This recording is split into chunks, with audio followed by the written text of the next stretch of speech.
At 1:45 p.m., President Roosevelt was sitting in his Oval study putting together his stamp collection when he received a call from the Secretary of the Navy, Frank Knox, in which he stated, "Mr. President, they've hit us."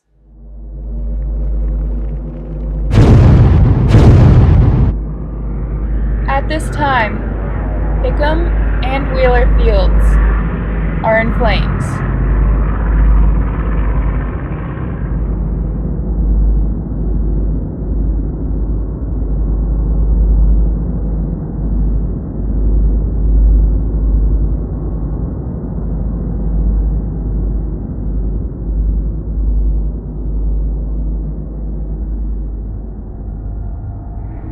But California is sinking fast.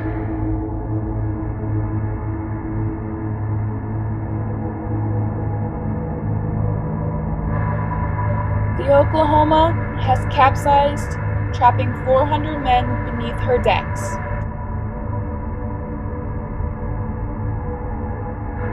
The Arizona has been left completely decimated. An armor-piercing bomb plummeted through her deck and ignited the forward magazine, in which held thousands of tons of ammunition. 1,177 lives were lost in a matter of moments. And a second wave of Japanese fighters are now arriving.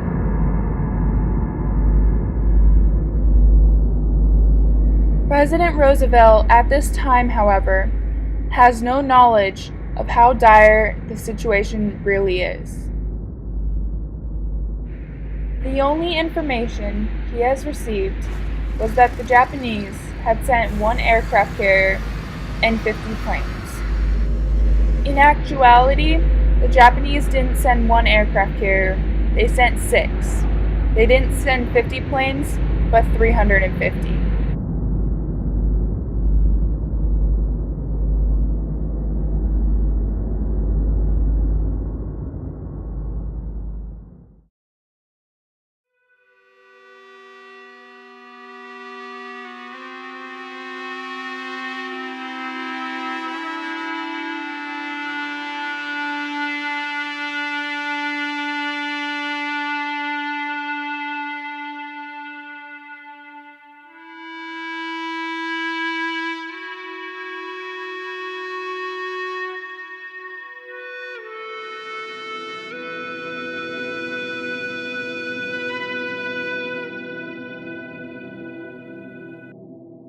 Interrupt this program to bring you a special news bulletin. The Japanese have attacked Pearl Harbor, Hawaii by air, President Roosevelt has just announced. The attack also was made on all naval and military activities on the principal island of Oahu. It was at this time Roosevelt had begun to receive more detailed information on the attack. He now became certain that he would have to go to Congress and request for a declaration of war. Knowing exactly what he wanted to say, he called his secretary, Grace Tully, and told her that he wanted to dictate a message. Without hesitation, he began. Yesterday, December 7th, 1941, a date which will live in world history, the United States of America was simultaneously and deliberately attacked by naval and air forces of the Empire of Japan, period.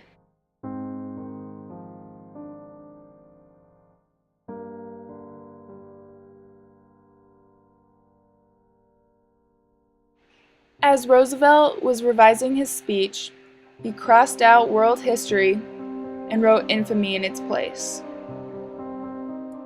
leaving it as yesterday, December 7th, 1941, a date which will live in infamy.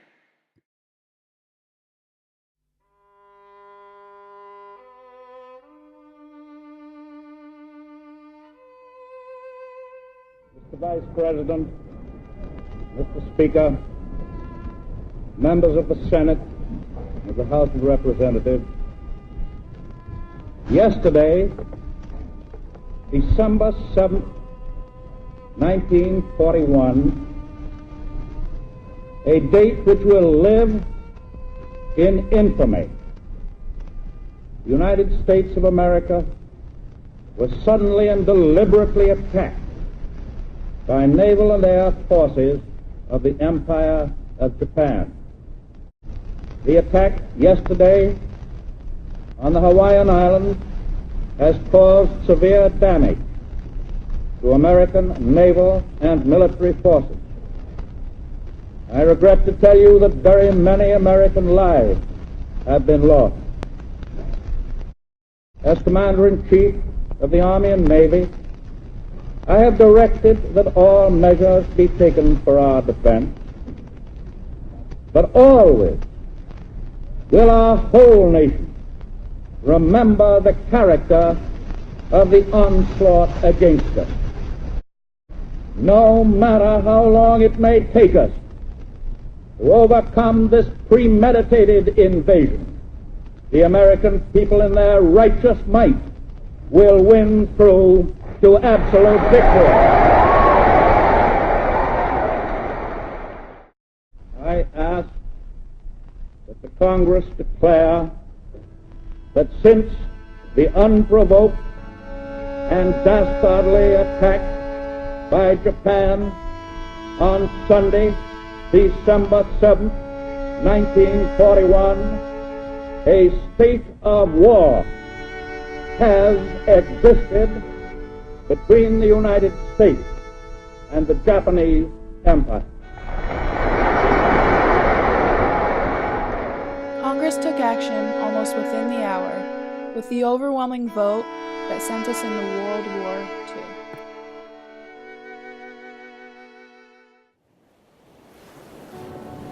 II. Pearl Harbor becomes the dividing line between the past and the future. It drove America into the Second World War. It led to the defeat of the Axis powers. Before Pearl Harbor, America was a third-rate military country, but after, we emerge as a superpower who never questions their role in the world ever again.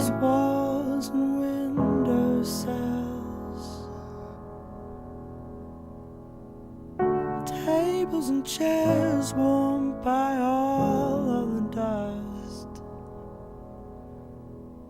This is a place where I don't feel alone. This is a place where I feel